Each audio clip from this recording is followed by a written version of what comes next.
Today I'm going to talk about the concept of righteousness.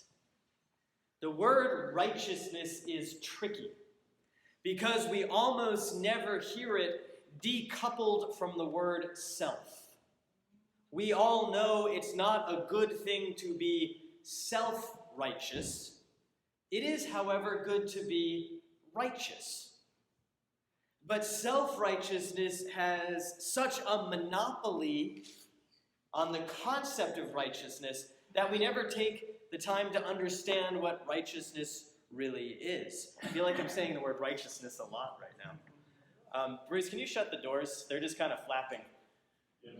It's really windy out there. Thanks. So that's what we're going to do this morning. We're going there because of an odd exchange between Jesus and John the Baptist in today's gospel reading. It says, Jesus came from Galilee to John in the Jordan to be baptized by him. John would have prevented him, saying, I need to be baptized by you, and do you come to me? But Jesus answered him, let it be so now, for it is proper for us in this way to fulfill all righteousness. Then John consented. To fulfill all righteousness. Matthew talks a lot about fulfilling things, usually passages from the prophets, especially Isaiah.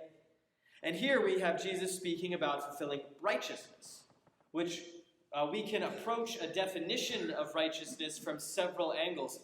And the one that speaks most to me uses the language of relationships.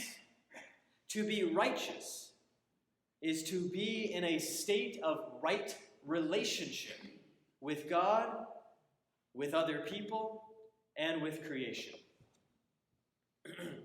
That definition is going to be on the test later, so I noticed that Ted is taking notes. I don't know about the rest of you. You got it there. This state of right relationship dismantles all the barriers that our personal and societal sin construct. Remember, sin is a distortion of right relationship. When we name the big sins, such as poverty, racism, sexism, warmongering, and environmental degradation, we recognize that their stranglehold on us and on the world keeps us from reaching right relationship with God, other people, and with creation. Because of this stranglehold, righteousness is an aspiration, not a reality. In his letter to the Romans, Paul quotes the Psalms when he says, there is no one who is righteous, not even one.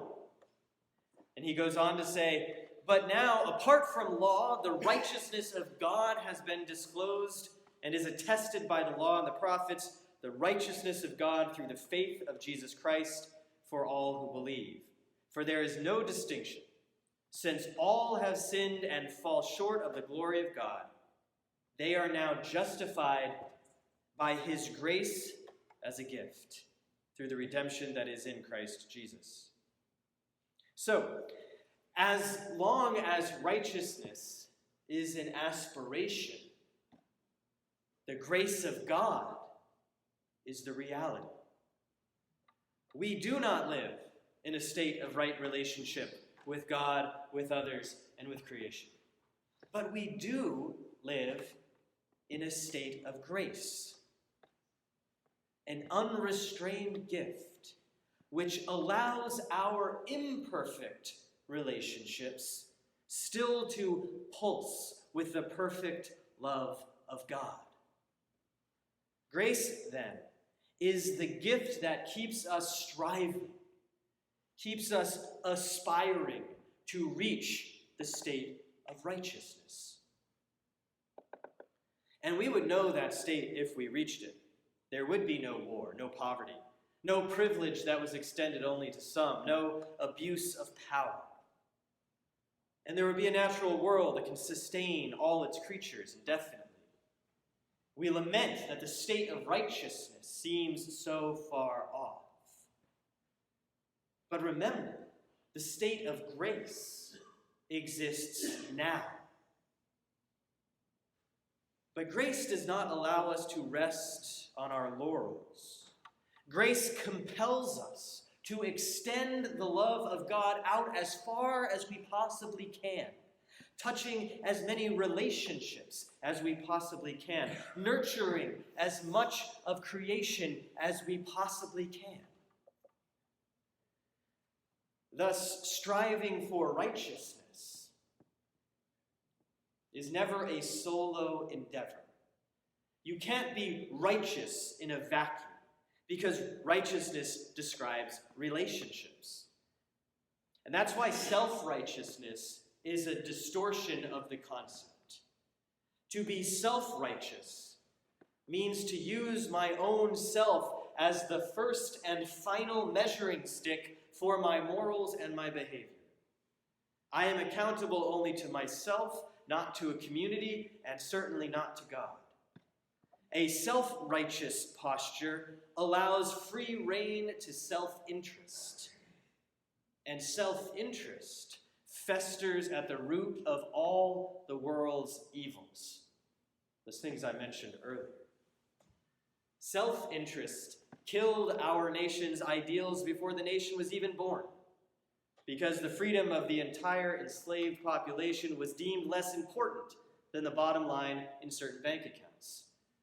The dominance of self-interest has spawned entire economic theories and has led to half the world's wealth being owned by 1% of its population. Self-interest breeds corruption into industry and government to such a degree that corruption starts looking like business as usual. Self-interest exists only because self-righteousness grants it authority. Without self-righteousness standing in for conscience, the purely self-interested person would not be able to justify their actions. But self-righteousness looks no farther than the mirror. And self-righteousness is the bricks and mortar of isolation. The more we isolate, the easier it is to ignore the effects of our actions. That's why bullying skyrocketed with the advent of social media.